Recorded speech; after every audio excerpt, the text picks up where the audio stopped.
Hi everyone, welcome back to the channel. आज हम exercise 2.3 का क्वेश्चन पहला सॉल्व करने वाले हैं।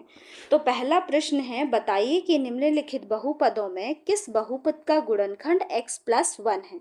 देखो, x+1 हमें गुणनखंड दिया है, हम x का मान निकालेंगे, यहाँ से x बराबर -1 आ जाएगा। ठीक है, अब हम सभी क्वेश्चन में x बराबर -1 का मान रखेंगे। जो भी प्रश्न जीरो हो जाता, ठीक है, मतलब जो भी इक्वेशन जीरो हो जाएंगे वो इसका गुणनखंड है। अगर जीरो नहीं होंगे तो उसका गुणनखंड नहीं होगा। ठीक है, तो हम चेक करते हैं। पहला क्वेश्चन है x³ plus x² plus x+1। तो हम इसको सॉल्व करते हैं। हल क्या लिखेंगे, दिया है, सभी क्वेश्चन में आपको लिखना पड़ेगा x+1। ठीक है, गुणनखंड दिया है, आप यहाँ x का मान कैसे निकालोगे, x+1 बराबर 0, x बराबर -1। और आपको समीकरण क्या दिया हुआ है, px बराबर x³ plus x² plus x+1। इसको आप समीकरण 1 नाम दे दीजिए। ठीक है, अब हम यहाँ पे क्या लिखेंगे, x बराबर -1 का मान समीकरण 1 में रखने पर,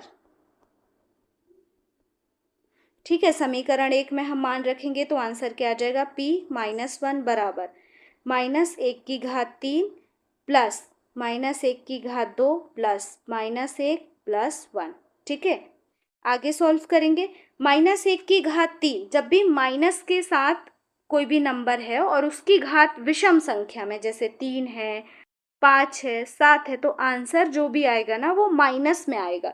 तो एक का तो आप कितना भी गुणा करिए 1 ही आने वाला है, और इसकी घात विषम संख्या में है तो आंसर क्या आ जाएगा, -1 प्लस, अब देखो -1 की घात 2 है, सम संख्या है, तो इसका आंसर किस में आएगा, प्लस में आएगा। जैसे 2 घात होगी, 4 घात होगी, 6 घात होगी, तो इसका आंसर किस में आएगा, प्लस में आएगा।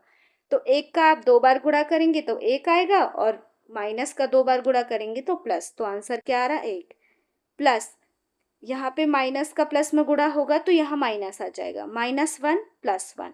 ठीक है, अब देखो ये सभी एक दूसरे से कैंसिल आउट हो जाएंगे, -1 + 1 -1 + 1। ठीक है, हमारा आंसर क्या आ गया, 0 आ गया। मतलब x+1 इस बहुपद का गुणनखंड है। तो हम आंसर क्या लिखेंगे, आंसर स्पष्ट है, x+1 बहुपद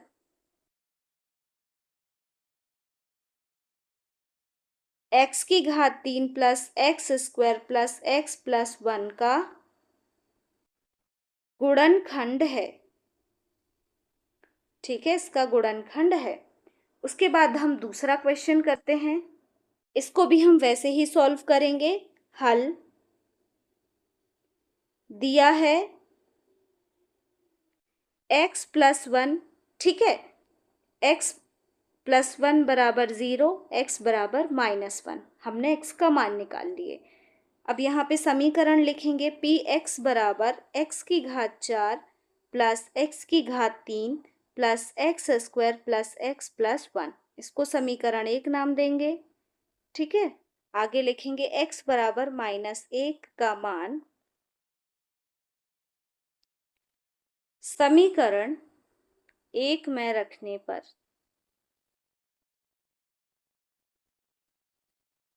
समीकरण 1 में जब हम मान रखेंगे तो आंसर क्या आ जाएगा, -1 बराबर -1/4 plus -1/3 plus -1/2 plus -1 plus 1। -1/4 answer में +1 आएगा। अब यहाँ पे प्लस है और -1/3 है, आंसर क्या आएगा, -1। -1 का जब इस प्लस से मल्टीप्लिकेशन होगा तो आंसर में क्या आएगा, -1 प्लस -1 का स्क्वायर +1 ही आएगा। यहाँ प्लस का माइनस से मल्टीप्लिकेशन होगा, -1 + 1। ठीक है, अब देखते हैं कोई कैंसिल आउट हो रहा है, 1 कैंसिल कैंसिल कैंसिल, बच क्या रहा है, एक 1 बच रहा है। ठीक है, मतलब ये इसका गुणनखंड नहीं है। तो हम आंसर में क्या लिखेंगे, स्पष्ट है x+1 बहुपद x⁴ प्लस एक्स की घात 3 plus x square plus x plus 1 का गुणनखंड नहीं है। ठीक है, उसके बाद हम नेक्स्ट क्वेश्चन करते हैं। देंगे हल। दिया है x प्लस 1, ये जो x प्लस 1 में लिख रही हूँ दिया है, ये हमें सबसे पहले क्वेश्चन में दिया हुआ है, देखो यहाँ पे। ठीक है, इसलिए मैं हर क्वेश्चन में अलग अलग मेंशन कर रही हूँ। ठीक है, दिया है x प्लस 1, x प्लस 1 बराबर 0, x का हम मान निकालेंगे -1। ठीक है, अब हम समीकरण लिख देंगे पी एक्स बराबर x की घात 4 प्लस 3x की घात 3 plus 3x square plus x plus 1। ठीक है, और इसको हम समीकरण 1 नाम देंगे और यहाँ लिखेंगे x बराबर -1 का मान समीकरण 1 में रखने पर। ठीक है, समीकरण 1 में हम मान रखेंगे तो क्या हो जाएगा, p माइनस 1 बराबर -1 की घात 4 प्लस 3 -1 की घात 3 प्लस 3 -1 की घात 2 प्लस -1 और ये +1। सॉल्व करते -1 की घात 4 प्लस 1 आ जाएगा 3, और इसको जब हम सॉल्व करेंगे -1 की घात 3 को, तो हमारा आंसर क्या आएगा, -1 आएगा। ठीक है, यहाँ पे +3 है और -1, जब हम -1 की घात 3 को सॉल्व करेंगे तो +3 का जब -1 से मल्टीप्लिकेशन होगा, आंसर क्या आ जाएगा, -3। तो मैं यहाँ फाइनल में लिख रही हूँ प्लस। अब यहाँ पे क्या है, +3 है और -1 की घात 2 है। -1 की घात 2 है मतलब सम संख्या में घात है, तो ये जो माइनस है प्लस में कन्वर्ट हो जाएगा। क्या हो जाएगा, 3 और 1, 3 1 3 मैं यहाँ लिख सकती हूँ। अब इस प्लस का इस -1 से मल्टीप्लिकेशन होगा तो क्या आ जाएगा, -1 + 1। ठीक है, अब देखते हैं -3 + 3 1 1, फिर हमारा आंसर क्या बच रहा है, 1 बच रहा है। ठीक है, तो ये भी इसका गुणनखंड नहीं है। हम आंसर में क्या लिखेंगे, स्पष्ट है x + 1 बहुपद x की घात 4 प्लस 3x की घात 3 प्लस 3x की घात 2 प्लस x प्लस 1 का गुणनखंड नहीं है।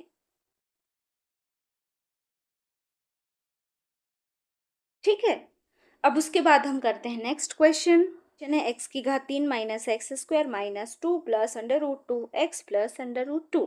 इसको सॉल्व करते हैं बिल्कुल जैसे अभी तक हमने सारे क्वेश्चन किए वैसे ही हल। क्या लिखेंगे, दिया है x प्लस 1, x का मान निकालेंगे +1 बराबर 0, x बराबर -1।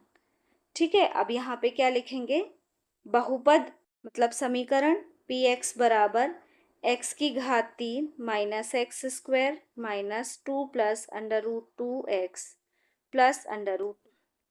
इसको हम समीकरण 1 नाम देंगे और क्या लिखेंगे, x बराबर -1 का मान समीकरण 1 में रखने पर। ठीक है, समीकरण 1 में हम मान रखेंगे तो क्या हो जाएगा, -1 बराबर -1 की घात 3 माइनस 1 की घात 2 -2 प्लस √2 को ऐसे ही लिखे रहने देंगे, x की जगह क्या लिखेंगे, -1 प्लस √2। ठीक है, इक्वल टू, अब देखो -1 की घात क्या है, 3, मतलब विषम संख्या, आंसर में क्या आ जाएगा, -1 माइनस और -1 की घात क्या है, 2, मतलब सम संख्या, -1 गुणा होगा तो +1 और ये वाला माइनस एज इट इज आ जाएगा। ठीक है, अब यहाँ पे क्या है, -1, हम क्या कर रहे हैं, डायरेक्ट -1 का इस माइनस से मल्टीप्लिकेशन कर देंगे, तो -1 और ये वाला जो माइनस है क्या हो जाएगा, प्लस, और 2 प्लस √2 एज इट इज लिख देंगे। ठीक है, क्या आ जाएगा, 2 प्लस √2 प्लस √2। ठीक है, उसके बाद हम इसको सॉल्व कर लेते हैं, -1 क्या हो जाएगा, -2 प्लस ब्रैकेट ओपन कर लेते हैं, 2 प्लस √2 प्लस √2, ठीक है। अब हम माइनस कर देते हैं, -2 + 2 कट हो जाएगा, बट ये √2 और √2 क्या हो रहा है, बच रहा है, तो ये क्या हो जाएगा 2 √2, मतलब इसका भी x+1 गुणनखंड नहीं है, ठीक है। तो हम आंसर में क्या लिखेंगे, आंसर स्पष्ट है x+1 बहुपद x³ - x² -2 + √2 x + √2 का गुणनखंड नहीं है।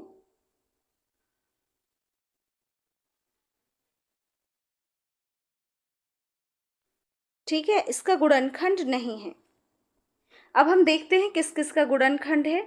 जब हमने सबसे पहला क्वेश्चन किया था तो इसमें इसका गुणनखंड था, सेकेंड में नहीं है, थर्ड में भी नहीं है एंड फोर्थ में भी नहीं है, ठीक है।